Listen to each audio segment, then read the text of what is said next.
bit of crop scouting this afternoon. Did pretty much office work all morning. All those beans across the road are mine. All these here are mine. And they're looking really, really good. Got plenty of pods on them. And the best part is those pods are pretty well all filled out. They're looking really good. Even the pods at the very top are starting to fill out. We got some rain yesterday. Got some rain earlier last week. So these ought to make decent beans. These are some of those Pioneer in the lists. I think this is a 3.2 maturity. This side of the road's a 3.5. I think those are 3.2s over there. But they're starting to lodge a little bit, but we had a lot of high wind and an absolute monsoon yesterday too. So that's kind of to be expected. Hopefully they stand back up a little bit, but really, really good looking beans. I'd say in about 5 weeks, we'll be cutting these. That would be my guess. Typically when they start to turn yellow, which these are about 2 weeks away from turning yellow, but when they start to turn yellow, usually I give them about 3 weeks and they're normally ready to roll. So these here, it's a different maturity. These are the 3.2s, but they're absolutely loaded with pods, so it'll be interesting to see what this side of the road makes compared to that side of the road, just in the difference of 2 varieties. But these have a lot of pods, so there's definitely some potential there. We'll see. It's hard to estimate bean yield because it's not like corn. You just can't count kernels and divide by weight.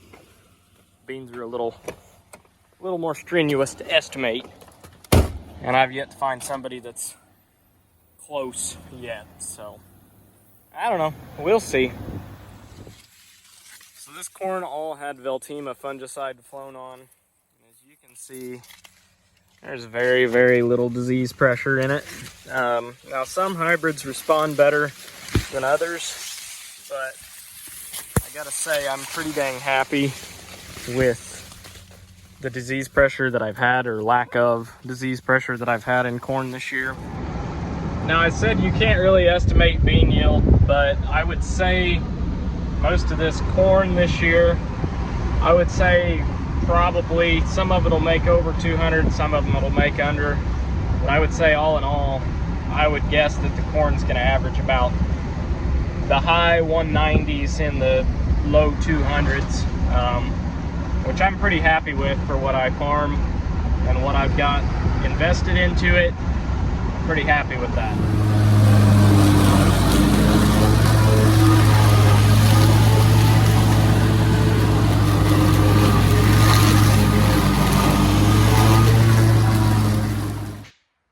So I'm hot, I'm sweaty, and for lack of a better word, I'm flat out pissed off. So today's episode is brought to you by my hatred for mice. I'll show you why. Now I always fill the combine cab full of mothballs, and I put dryer sheets in, and I put rat bait in and everything else. And this is still what I'm dealing with. So I've currently got the seat out. I filled this little Milwaukee shop vac. Now granted it ain't very big, but it does the job. You know, story of my life. But we're still vacuuming all this out here. And I've filled this Milwaukee about 20 times now. And not really getting anywhere. I am hoping, I don't know if you can see it or not, but this is how fires happen. See that little wire right there? That's what the mice have been chewing on. And that harness goes straight to this fan. And the fan was completely full of mouse nests and everything else. So hopefully the fan's not burnt out. If it is, I'll replace it. Hopefully it's not. But yeah, not having the best time at all. But we're gonna try and get this fan working. I'm gonna keep vacuuming all this stuff out of here before I put power to it. I did patch up some wiring. That's the only wire I have left. Luckily, they didn't chew through them, so I still could tell which wire went to what. But I spliced a lot, which I'm not real proud of. But the fan is definitely still got crap in it. but it does turn, so there's at least that. But I genuinely hate mice. But I did get the combine. I rinsed it off yesterday. I didn't record any of that, but I did rinse it off a little bit. I would like to wax it. You can see there's a few scratches down the side. I'd just like to wax it up, clean it up a little more. Got some scratches like that, but I don't know, if I can buff them out, I'd like to. But anyhow, in the meantime, I'm making a mess out of the cab, trying to get this crap out of here. All right, well, last night I got the cab cleaned out. This morning I went to Hove Equipment, got a new cab blower for the combine. So I'm gonna throw that in this afternoon, but first, I'm trying to move some stuff around and get more stuff inside. I've got parts for the bush hog coming, and I blew apart the middle little bitty short drive shaft from the splitter gearbox to the middle gearbox for the blade. Look how shiny that combine is. So I'm gonna replace that, pull it into the shop in the shade. I'm gonna dump the corn head off in the shed out of my way, just so it's inside. I don't like leaving anything out if I don't have to. And gonna pull the red semi into the shop and get started on it as far as getting it serviced and looked over, the Freightliner that is, getting it serviced and looked over, ready to go. Clean this tractor up a little bit. This tractor still needs serviced, so I'm gonna service it while it's in the shop with the bush hog. And then the combine and draper head will be the next project, which I'm actually gonna get out today too. So quite the machinery shuffle today. So up next, we are getting the draper out so we can go on the combine. I've got quite a bit of work to do to actually make it work on the combine. But I got a lot going on right now, so I'm gonna get off my phone before I pull one piece of equipment into another piece of equipment that I don't mean to do. So yeah. Okay, so we got the cab cleaned out in here. It's a little spiffed up now, which is always better. I already made footprints in it, but we're gonna dump the corn head off here, get it out of the way, get it in the shed, and then get onto the draper. Okay, the draper is on. Not fastened, but it's picked up, so we're taking it easy. Gotta say, this thing is definitely heavier than an auger head, and since it's not latched and a heck of a lot more expensive than an auger head, I'm just gonna baby it on up to the shop.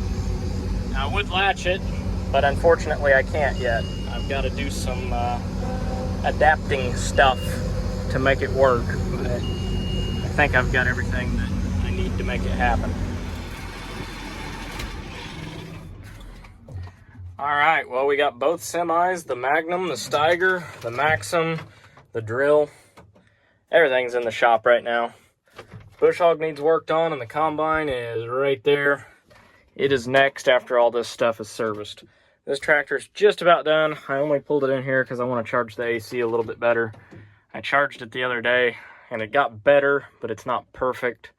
So I'm going to put a little more in it and see what happens. It may be overcharged, I don't know, but more is always better, so that's what I'm gonna do. I am ready to hook that to that. Well, it's already been hooked to it, but anxious to plant some wheat this year. Beautiful evening out. And beautiful combine. Well, it's the next day today.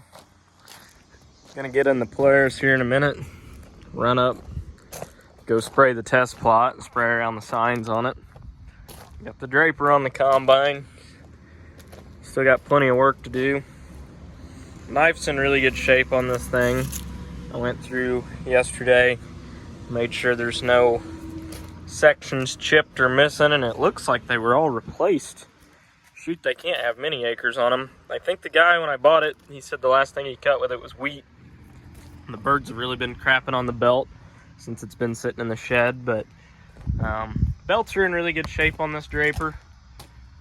Just dirty, But all the guards and sections are really good. Belts are good, and the center pan, the drum and everything, that's been replaced in the last couple years. So they rebuilt, I guess, the whole center of the head. One thing I do have to change, and it's actually on the other side, this threaded rod's broke, which there's actually 2 of them and 2 springs on each side. But that's actually broke on the other side, so I've got to back that out and replace it. I got the parts for it, I just haven't done it yet. And then I've got an adapter plate that has to go here. This is actually just plastic.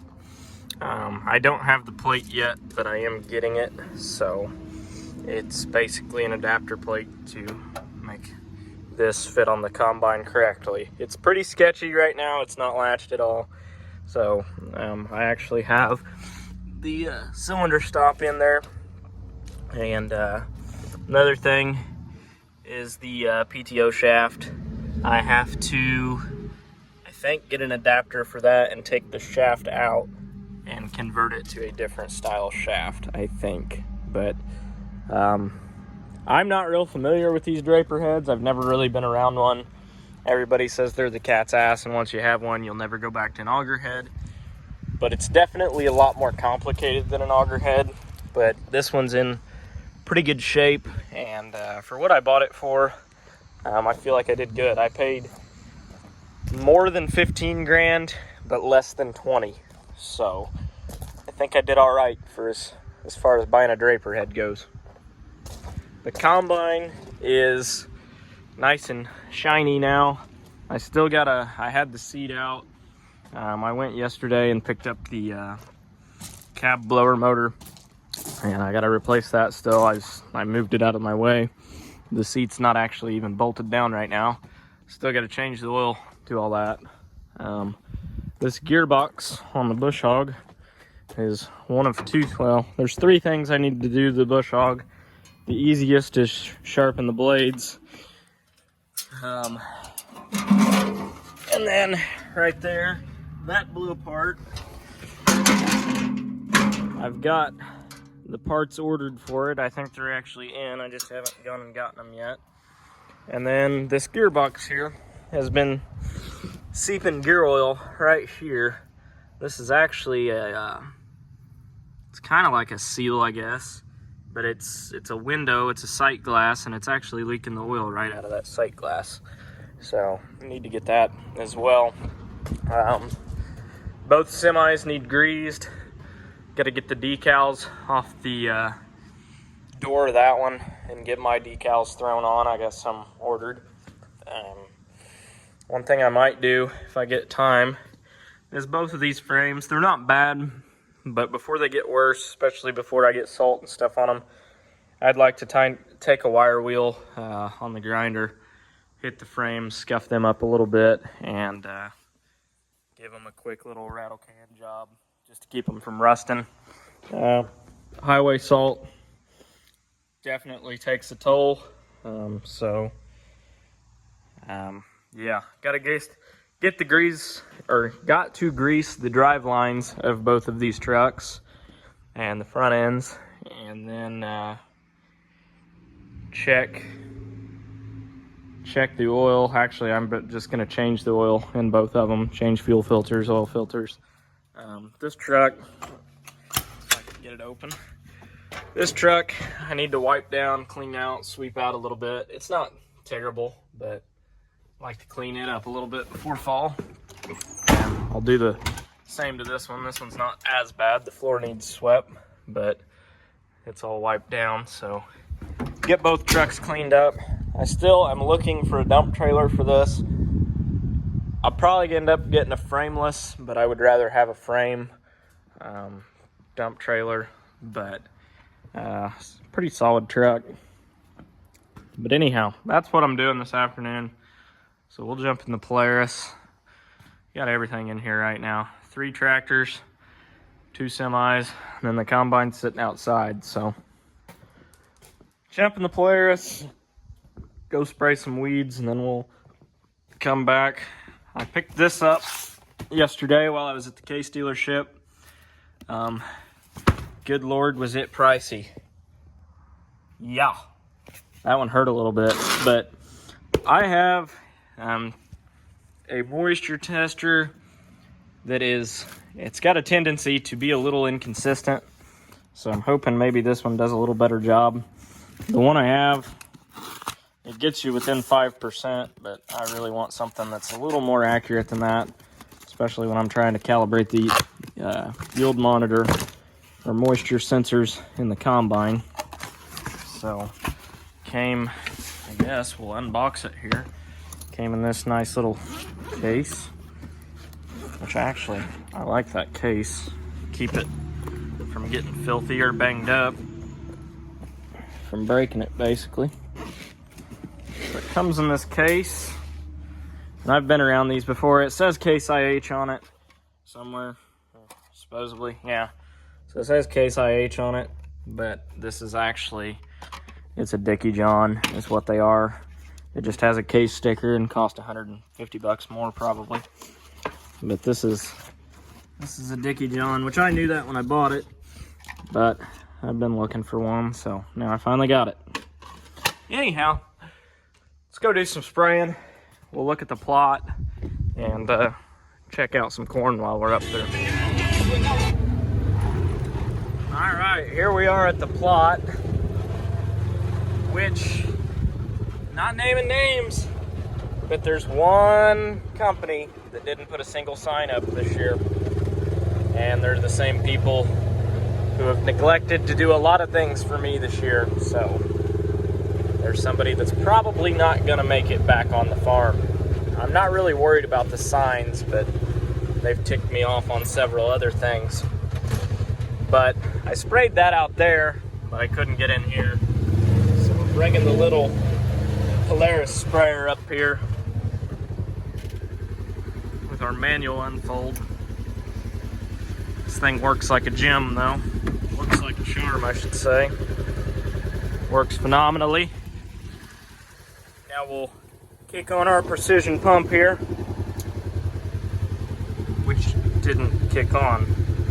Okay, yeah it did, I hear it now. It's just not, there we go. There we go. Valve was off, that's why. And we are spraying.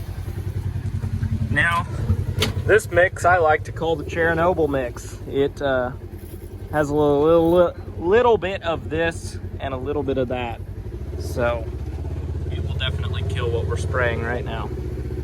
We'll just go nice and slow because this water hip's gotta die. And I don't want to spray my corn and make it look really bad by the plot. So this field here, these are like ideal soybeans for me. This field's 118 acres, really good field, or decent field. But look at the beans on these. Look at all the pods. I mean, they're just stacked. There's not a lot of 4-bean pods, but there's enough pods on there that it's gonna make up for it. They're already putting beans in it too, so pretty happy with that.